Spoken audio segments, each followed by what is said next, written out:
सो guys JEE Main postpone होने के बाद में सबसे इम्पॉर्टेंट पॉइंट आ जाता है कि अब क्या स्ट्रेटेजी होनी चाहिए।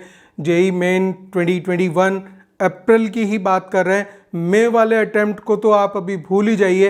पहले हम पूरा फोकस करेंगे कि जो जेई मेन अप्रैल अटेम्प्ट आगे कहाँ तक पोस्टपोन होगा, और उसके अकॉर्डिंग सबसे इम्पॉर्टेंट पॉइंट आपको जो भी स्ट्रेटेजी बनानी है उसी हिसाब से बनानी है कि कितना टाइम अब हमारे पास में है। सो नंबर इम्पॉर्टेंट पॉइंट ये है कि पहले हम ये चेक करें कि कोरोना का क्या स्टेटस है।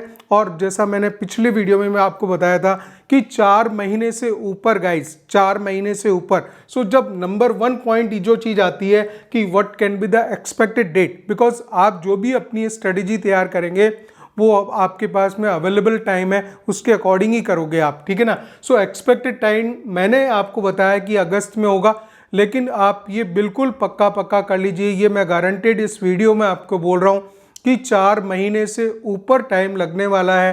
क्योंकि जो पिछली बार जो कोरोना वेव थी, तो वेव के राइज होने के बाद में सबसाइड होने तक 10 मंथ्स का टाइम था, और उसके बाद में ही सारी एक्टिविटीज़ चालू हुई। तो जो फरवरी और मार्च के जो अटेम्प्ट्स थे जेई मेन के, वो तभी पॉसिबल हुए थे जब जनवरी में वो चीज़ सबसाइड हो गई थी। लेकिन फरवरी में वापस वेव जो है अपना स्टार्टअप लेना चालू किया, और अब भी सब पूरे इंडिया में आपको पता है कि वापस लॉकडाउन की सिचुएशन हो रही है, कोरोना केसेस बहुत ही स्पीडली राइज कर रहे हैं। तो इन सब बातों को भी ध्यान में रखते हुए स्ट्रेटेजी बनानी है, ठीक है। तो आपको ये चीज़ पक्का कर लीजिए कि 4 महीने से ऊपर आपके पास में टाइम होगा, और उसी के अकॉर्डिंग आपको डिज़ाइन करना है, ठीक है। आपको क्रैश कोर्स ऑनलाइन प्लेटफॉर्म्स पे बहुत सारे अवेलेबल हैं, लेकिन एक बात बहुत ध्यान दीजिए, इस पॉइंट को ध्यान से सुनिए कि अगर आप किसी कोर्स में इन्वॉल्व होते हैं जो 40 डेज़ का है या 45 या जितने भी दिनों का जो क्रैश कोर्सेज होते हैं, तो ये 40 to 60 डेज़ के बीच में ही रखते हैं, 40 to 50 डेज़ के बीच में रखते हैं, राइट। अब किसी कोर्स में आप इन्वॉल्व हो जाते हैं तो वो कोर्स बहुत जल्दी अभी कंप्लीट हो जाएंगे, फिर आपके पास में जो है टाइम वापस बच जाएगा। So what you have to decide according to the total span time you have, और आपके पास में 4 महीने का समय बाकी है। तो आप इस बात को ध्यान रखिए। किसी आप ऑनलाइन प्लेटफॉर्म पे अभी अपने आप को रजिस्ट्रेशन करवा देते हो तो आप उनकी स्ट्रेटेजी के अकॉर्डिंग आपको वर्कआउट करना पड़ेगा। लेकिन आपको जो चीज़ मैं आपको बोल रहा हूँ कि जो नेक्स्ट एग्ज़ाम की जो पॉसिबिलिटी है गाइज, वो 4 महीने से ऊपर रहने वाली है। तो आप ये समझिए कि आपको अपनी स्ट्रेटेजी 4 महीने से ऊपर डिसाइड करनी है कि we have the more than 120 days to prepare for the JEE Mains April attempt जो आपका पोस्टपोन हुआ है उसके लिए, ठीक है ना। तो देखिए ये चीज़ एक्सपेक्टेड डेट के हिसाब से हम काम करेंगे, हमारे पास में जो अवेलेबल टाइम है उसके हिसाब से काम करेंगे गाइस। और यहाँ अगर आप कहीं पे भी किसी ऑनलाइन प्लेटफॉर्म पे अपने आप को एनरोल करवा देते हो तो फिर वो उसके अकॉर्डिंग आपको चलना पड़ेगा। मीन्स जिस तरह से वो टेस्ट कंडक्ट करेंगे, आगे नेक्स्ट कोर्स अवेलेबल होगा, नेक्स्ट टू टेस्ट, और ये जो है 40 to 50 डेज के बीच में ख़त्म हो जाने वाली बात है, ठीक है ना। तो आप इस बात का ध्यान रखिए कि कब आप कोर्स में, किसी कोर्स में अगर एनरोल भी करते हैं अपने आप को, तो वो फिर जो है वो कोर्स कब कंप्लीट हो जाएगा, आप अपने हिसाब से तैयारी नहीं कर पाएंगे, ठीक है। तो इस वीडियो को बिल्कुल ध्यान से देखते चलिए। मैं ये बताना चाहता हूँ आपको कि आप अभी आपके पास में जब सफिशिएंट टाइम है तो आप अपने हिसाब से इन चीज़ों को तैयार कीजिए। और फिर हमें क्या करना चाहिए ऐसे टाइम में, तो देखिए आपके पास में वो जितना भी आपने प्रिपेयर किया था, जिन बच्चों ने, आपको ये चीज़ क्लियर मैं कर दूं कि अब जो नेक्स्ट एग्ज़ाम होगा 3rd फेज़ में, वो अप्रैल वाला, उसमें परसेंटाइल बहुत हाई जाने वाली है। रीज़न ये है कि एग्ज़ाम थोड़ा इजी कंडक्ट होगा। ये सारी जो सिचुएशन है इसकी आप साइकोलॉजी समझिए कि एग्ज़ाम थोड़ा इजी होगा, परसेंटाइल बहुत हाई जाएगी। तो जो जिनके भी फरवरी और मार्च अटैम्प्ट की जो परसेंटाइल हैं, राइट, उससे भी ऊपर जाने वाली है। तो सारे बच्चे जो है, बहुत सभी बच्चे जो है, again they are going to involve into the particular 3rd phase examination. जो भी एनटीए जब भी कंडक्ट करेगा तो उसमें उनको इन्वॉल्व होना पड़ेगा गाइस, ठीक है। तो ये चीज़ें बिल्कुल प्रैक्टिकल ग्राउंड पे आपको समझनी चाहिए। इसमें कहीं पे भी कोई किसी चीज़ में आप चक्रव्यूह में न फंसें, और ध्यान रखें कि अब आपके पास में सफिशिएंट पर्याप्त समय है, आप अपने लिए तैयार कर सकते हो। ठीक है ना गाइज।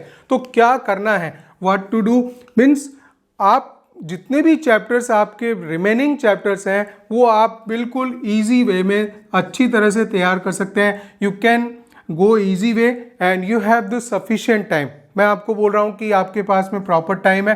तो ये जो जितने भी पेंडिंग टॉपिक हैं, पेंडिंग टॉपिक रह गए थे या किसी तरह से आपके छूट गए थे, उनको आप पूरा कीजिए आराम से, कोई दिक्कत नहीं है। अच्छा, जो आपके कंप्लीटेड टॉपिक्स हैं उनको आप रिवाइज कीजिए और घर में 2 तरह का एनटीए, खुद एनटीए का जो अभ्यास ऐप है, एनटीए अभ्यास ऐप है,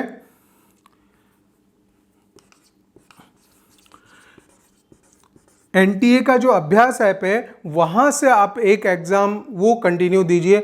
अगर आपको ऐसा लगता है कि वो पर्टिकुलर चैप्टर वाइज अवेलेबल नहीं है, आप अपने घर में खुद अपना एक टेस्ट डिज़ाइन कर सकते हो। जो भी चैप्टर है, ध्यान ये रखना पड़ेगा कि फिजिक्स, केमिस्ट्री, मैथ, तो फिजिक्स से अराउंड 25 क्वेश्चंस पिकअप करने, 25 और 25, तो आप लगभग 75 क्वेश्चंस का डेली अपनी तरफ से आप एक पेपर डिज़ाइन कीजिएगा, क्वेश्चंस डिज़ाइन कीजिए, उसको आप जो रिक्वायर्ड टाइम है स्टैंडर्ड टाइम में उसको कंप्लीट करने की कोशिश कीजिए। हो सकता है कुछ चैप्टर्स, आपके पर्टिकुलर चैप्टर आप डिसाइड करना चाहेंगे, तो फिजिक्स का जिस चैप्टर का आप खुद ही टेस्ट देना चाहते हैं अपने आप से, तो अपने घर पे तैयार करके उसको टेस्ट तैयार कीजिए। ठीक है, वो मैं बार बार इसलिए बोल रहा हूँ कि किसी आप क्रैश कोर्स में आप इन्वॉल्व होते हैं तो वहाँ जो चीज़ अवेलेबल होती है उसके अकॉर्डिंग आपको वर्कआउट करना पड़ता है, और जब वो टेस्ट देते हैं फिर उसमें फेल होते हैं तो आपका वो एक तरह से टाइम वेस्टिंग है। इस बात को आप समझिए। टाइम वेस्टिंग क्यों होता है? क्योंकि वहाँ हो सकता है कि फर्स्ट 5 चैप्टर, 10 चैप्टर्स या इसी तरह से जो है टेस्ट कंडक्ट हो, या पूरे होल सिलेबस का हो या 50% सिलेबस का हो, तो उसमें आपकी अगर वो कंप्लीट नहीं है तो again that will create the problem for you, right. So it is the time to again go self, अपने आप से वापस तैयार कीजिएगा। सारी चीज़ें अपने हाथ में होंगी तो हम अपने हिसाब से तैयार करके फिर अपना टेस्ट खुद भी दे सकते हैं। ठीक है ना। सो बहुत सारे ऑप्शंस हैं गाइज। अभी आप डायरेक्ट एनटीए अभ्यास पे जाएंगे, यहाँ टेस्ट दे सकते हैं, चैप्टर वाइज जा सकते हैं। ठीक है, तो ये सारी चीज़ें हो गई, ये देंगे। और इसके बाद में ध्यान रखिएगा, जितना भी आपका पेंडिंग टॉपिक्स है, जो कंप्लीटेड टॉपिक्स है, मैं इसकी बात कर रहा था, मैं यहाँ पे बात कर रहा हूँ, थर्ड पॉइंट हम ले लेंगे कि जो हमारे कंप्लीटेड टॉपिक्स हैं उनको आपको रिफ्रेश कंटिन्यूसली करते रहना है। क्यों? क्योंकि ऐसा बोलना पड़ेगा कि जो सत्य है सत्य बोलना पड़ेगा, आपके सामने बतानी पड़ेगी बात कि सच्चाई तो यह है कि 4 महीने से ऊपर एग्ज़ाम नहीं होने वाला गाइज। इस बात को मैं आज ये पूरे वीडियो, क्योंकि वीडियो क्रिएट करके अगर बोल रहा हूँ तो डेफिनेटली मैं इस बात को इंटरनली समझ रहा हूँ कि मेरे पास में एक एनालिसिस है, उससे पहले एग्ज़ाम कंडक्ट नहीं होने वाला है, तो उस बात के हिसाब से बोल रहा हूँ। ठीक है ना, मैं आपको मिसगाइड नहीं करना चाहता इस मामले में, और सच्चाई आपके सामने रखना चाह रहा हूँ। ये सारी बातें हैं क्योंकि आप फिर किसी कोर्स या उसमें बार बार ना फंसें, क्योंकि ये जो है ये वापस जो है इनकम्प्लीट, पर आपसे फिर बोला जाता है कि चलो अब 100 मीटर की रेस फिर लगा लेते हैं एक बार, और फिर 100 मीटर की रेस लगा लेते हैं। तो अब आप इस बात को, साइकोलॉजी को समझ गए होंगे कि उसमें होता क्या है, करते भी हैं और कंप्लीट भी नहीं होता, दोनों बातें होती हैं साथ साथ। ठीक है ना, तो आपको ये करना है, थर्ड पॉइंट, जो चैप्टर्स गाइज आपके कंप्लीट हैं उन चैप्टर्स को आप रिवाइज करते चलिए, उनको डेली प्रैक्टिस का एक खुद अपनी तरफ से एक स्ट्रेटजी बनाइए।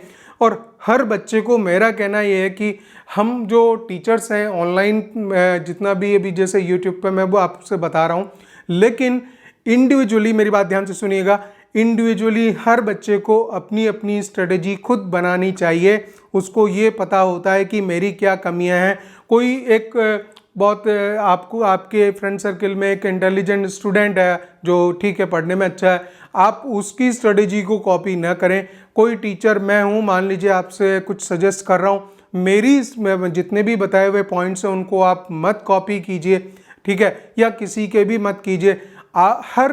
हर एक बच्चे को ये मालूम चलता है कि मेरी कमियां कैसे हैं और उन कमियों को मैं कैसे पूरी कर पाऊंगा। तो आप एक एक करके पॉइंट्स उसमें इन्वॉल्व कीजिए और उस तरह से आप जाइए। This will be the best method, best strategy is that you make your strategy according to your needs. आपकी जो पोजीशन है उसके हिसाब से उसको तैयार कीजिए, किसी का कॉपी नहीं करना। और ये कॉपी करना इसलिए इतना नुकसानदायक हो जाता है, बच्चे इस बात को समझ नहीं पाते और वो सोचते हैं कि अगर एक हम इस सिस्टम का पार्ट हो जाएंगे तो हमारा काम पूरा हो जाएगा। नहीं ऐसा है, वो आपको कहीं और दूसरी जगह चढ़ा देंगे और वहाँ से फिर वापस बोलोगे कि अब यहाँ तो हम गलत ही चढ़ गए, वापस नीचे उतरो, अब इधर से चढ़ना पड़ेगा, तो बड़ा मुश्किल है। ठीक है, इस बात को हमेशा ध्यान रखें। तो ये सब चीज़ों को आप करते हुए, घर में एक पॉजिटिविटी बनाते हुए, खुद की स्ट्रेटेजी खुद बनाते हुए और उन सब चीज़ों को करेंगे। जो बच्चे एक्सपीरियंसड है, इन बात का पता है, साल भर से आप सारी सब कुछ चीज़ें कर ही रहे हैं, आपको मालूम है थ्योरी कैसे कंप्लीट करनी है, आपको मालूम है प्रैक्टिस कैसे करनी है। ठीक है, आपको पता है कि टेस्ट किस तरह से देने और उनको एक्चुअल जो बिल्कुल है सेम सिचुएशन जो है बना के लिए, उसके लिए मैंने बताया कि एनटी अभ्यास ऐप है जो कि आपको रियल कंडीशन वो वापस क्रिएट करती है और उस टेस्ट को आप देके सारी चीज़ें एक्चुअल बना के रख सकते हैं। आपको अपने आप को मोटिवेट बना के रखना, मोटिवेट करते हुए आपको वर्क करना और खाली जो जितने कोविड-19 के जो प्रोटोकॉल्स हैं उनको एग्जैक्ट 100% फॉलो करते हुए काम करना है आगे। ठीक है, आपको ये भी चाहिए गाइस कि अब जब ऐसा समय है जब आप अपने लिए बहुत सारा टाइम आपके पास में अपने लिए आ रहा है, तो आप फिज़िकल एक्सरसाइज को इन्वॉल्व कीजिए अपने डेली रूटीन में। और उसके बाद में कुछ मोटिवेशनल वीडियोस, मैं खुद देखता हूँ मोटिवेशनल वीडियोस, तो वो मैंने देखा कि यूट्यूब पे बहुत सारे ऐसे चैनल्स हैं जिन पे बड़ी अच्छी बातें हैं। तो आप अपने हिसाब से डिसाइड कीजिए कि कौन से चैनल अच्छे हैं, 5-10 चैनल डिसाइड करके उनको सब्सक्राइब कर लीजिए और उसके बाद में आप एक मोटिवेशनल वीडियो, बड़ा नहीं होना चाहिए, 10-15 मिनट का एक डेली देखिए और वहाँ से जो कुछ अच्छे पॉइंट्स आपको मिलते हैं डेफिनेट उसको अपने पॉइंट्स में ऐड कीजिए और उसके आगे वर्कआउट कीजिए। बहुत मज़े का टाइम होता है जब हमारे लिए पर्याप्त समय होता है, हम कुछ भी आगे कर सकते हैं। तो इन सभी चीज़ों को आप इन्वॉल्व करेंगे अपनी लाइफ में तो आपको बहुत ही मज़ा आएगा और आप इस टाइम को यूटिलाइज कर पाएंगे। आप इस चीज़ को बोर मत फील कीजिए, हमारे पास में ऐसा कम ही होता है कि इस तरह का समय हमें मिले, तो वो आपको मिला हुआ है। इन सभी बातों को आप अगर यदि इन्वॉल्व करेंगे अपने उस रूटीन में तो बहुत मज़ा आएगा आपको। ठीक है, so all the best guys. हाँ, ये बात और कीजिए कि मेरे चैनल को ज़रूर, इस वीडियो को लाइक कीजिए, इसको चैनल को ज़रूर सब्सक्राइब कीजिए, क्योंकि आज जितना भी जो मोटिवेशन वाली बात मैं आपको बोल रहा था, तो जो मुझे जो बोलने का मोटिवेशन मिलेगा आपके लाइक और सब्सक्राइब और जितने आप कमेंट्स करेंगे उसी आधार पे मिलेगा। मैं आपके कमेंट्स, आपको मालूम है, बहुत ही प्रॉपर वे में एक एक बच्चे के कमेंट्स का जवाब मैं देता हूँ। तो ये ज़रूर कर लीजिए, इस वीडियो को लाइक करके शेयर कर दीजिए और चैनल ज़रूर सब्सक्राइब कर लीजिए। जितना आप ऐसा करेंगे तो वो मेरे लिए भी मोटिवेशन बनेगा and I will provide you the best from my side and always keeping the right side. हमेशा आपको मैं सही गाइड करने की कोशिश करूँगा। ऐसा इसलिए बोल सकता हूँ कि लास्ट 25 ईयर्स में इस फील्ड में काम कर रहा हूँ गाइस, कोटा से हूँ। तो इन सब चीज़ों को देखते हुए जो पूरा सिनारियो है कोचिंग का, नेक्स्ट वीडियो क्या बनना चाहिए आप मुझे ज़रूर बताएं। जिस तरह की आप कमेंट्स करेंगे उसी आधार पे मैं कोई वीडियो पिकअप करूँगा और आपके लिए कोशिश करूँगा कि सारी चीज़ें बिल्कुल राइट और सही जो है आपको सामने सामने मिलें, आप उन बातों को सही समझें और मिसगाइड ना हो। All the best guys.